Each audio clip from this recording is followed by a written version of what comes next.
the property, protection of the site from negativity and all the things, because there's always challenges, that happen. So what we do when we prepare a blessing ceremony is we offer to Mother Earth elements of its food, and the cornmeal is the main one for most indigenous people. And then to represent the ocean, we put salt, sea salt, because we were just sharing with Netta about the symbology of the abalone shell that is used as to serve the purification. Abalone shell comes from the ocean, of course, and in the traditions, both in South and North America, and the islands also, Polynesian and other islands, there is a tradition and a teaching that the importance of connecting the ocean to the top of the mountain, where the Andes or wherever the indigenous people live. And they do annual pilgrimages, even in Hawaii, and the Maori people. They walk from their sacred lands, like in Otorua, and they would walk north all the way to the sandbars that stretch out into the ocean. And they do their journey of purification. And then what they do is they collect the shells, and they crush them. And then they walk back and they make a trail of that offering all the way back to their sacred site. And they do that because and the abalone shell is symbology of it, is because they believe that the spirit of the ocean needs to be honored in order to create that moisture in the clouds up in the mountains, so that moisture can continue to feed the water sources of the mountains, including the rivers that flow down. And that's an annual pilgrimage for indigenous people. And the same for the Innu of the North Shore. They travel their rivers, the Saguenay, the Moise, and they would come out to the ocean in their canoes, and they make that offering to the ocean, and then they go back up the river.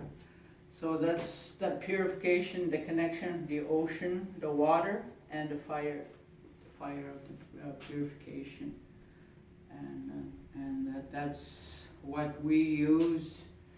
And usually when there's a blessing for protection, there's always a warrior that is the one in the front with the drum.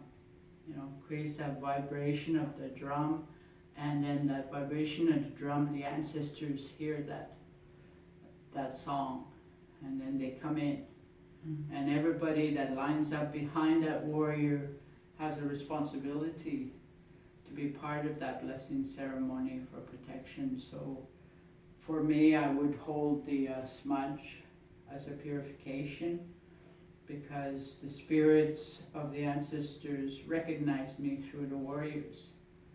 And then as a grandmother, then all the rest goes right behind me to the next person, whoever is there. And most of the time we usually take the food first. And this is we'll use this one. Since this is one of your ancestral bowls, we'll put, we don't need to put just half. Yeah, half. You don't need to put a lot. It's a family bowl, so it'll be appropriate to use that. But it's older than that. It's like over 100 years old. That's fine. From Europe. And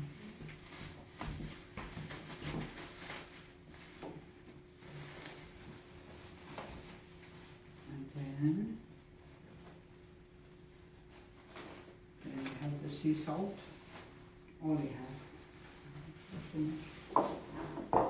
And then go to, then the tobacco. We'll use this one, maybe someone can just take it and, you know, break it up into small pieces, even if it's powder, you know? Yeah. And it's interesting that you would give it to him because usually the tobacco is the responsibility of the man. I don't know, I thought you had And for the woman, it's the cedar. Huh? And sweetgrass is the man and the sage is the woman. that. Those are the four medicines of our work. So, and then you have your water, which will be the last one. Yeah. You can put that water, it's spring water too. You can take it from there too because it's part of the property. Okay. Join the two together.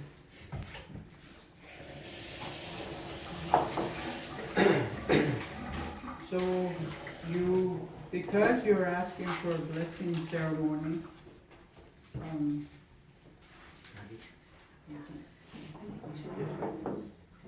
put it here.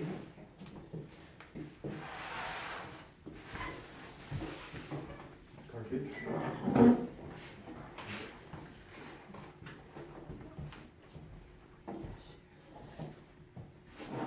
So that's the order of the blessing, you know. And then you put the tobacco in before the water. The water's always the last one. So that's the order of all the, Yes. And usually we ask for an offering of cloth, because this offering of cloth for us is like a symbology of inviting spirit. Because by these colors, spirits get attracted, you know, to the place. That's why we always use flags in our ceremonies with tobacco and things like that. So what I'm going to do with this cloth that you're offering as part of this request for a blessing is I'm going to wrap it with tobacco when I get on our land in La Belle. It's our sacred land where we have sweat lodges and vision quest sites and teepees. We do teachings. And what I'm going to do is I'm going to put it out on the land. And then while we're doing all our summer ceremonies, your center will be included in all the prayers, and spirit will be attracted by these cloths to help you through the process of renovation and all that, you know. You know, I when I was chair of the health board, I had to, one of the greatest challenges was developing all the function plans for the new centers, you know, and then some of them were extensions, some were renovations, and some of them were brand new centers, and some of them were extended services. And this was the biggest challenge of planning process, those type of functional plans, and great challenges logistically with subcontractors, and especially in the remote area, you know, way up there in James Bay. So I know what it's like to, you know, to create that type of work in a building like this, you know. So with that, this will help, and our thoughts will always, even if we don't see or talk to you, the prayers will always be there, because we'll ask for spirit in those cloths to remember you and to oversee, you know, the work that you do. So out in nature and the space, we'll have this. So, and that'll be the prayers. It will be like inviting the spirits of nature to be part of this project, even though it's in the middle of an urban milieu. You know, it's still going to be connected to up in the hills there in La Belle, where our center is. You know. Thank you. Yeah.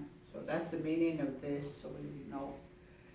So we can go, eh? You want to light up the smudge first, just one, in order to smudge everyone first before they begin there, and then we'll we'll ask you to, of course, the mail will carry that tobacco, but we'll ask you to choose one element that you would like to offer as a blessing for this, go ahead. Yeah. Yeah, thank you. Usually I don't make a big giant smoke when I'm inside a building.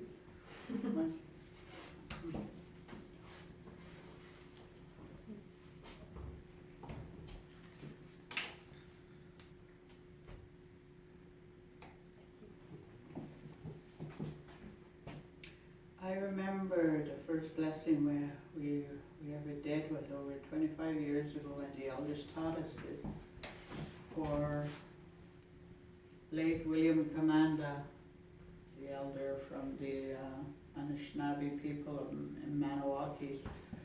He started a spiritual gathering, and he called for helpers, and we answered the call. At that time I was training helpers, and 20 of us went.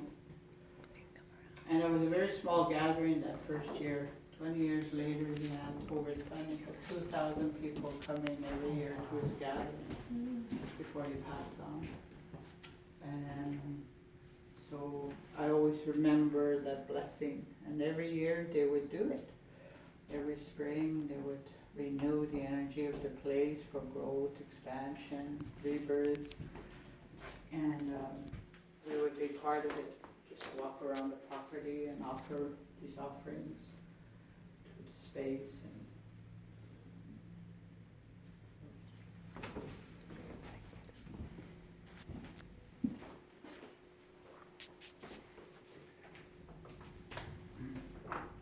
Are you gonna carry it like that? Yeah, that'd be okay. We have a lighter if I need one. Huh? I'll light it up when we're outside and let Okay. it smoke. Diane, since there's 4, do you want us to light up the other, the sage stick, so someone can hold that? Yeah, you can do it at the Or back. clean it? Yeah. Yeah, Okay. someone should be at the So, back with I that. was thinking. Yeah, opening it up. There's 5 of you? Yeah, 4, 5.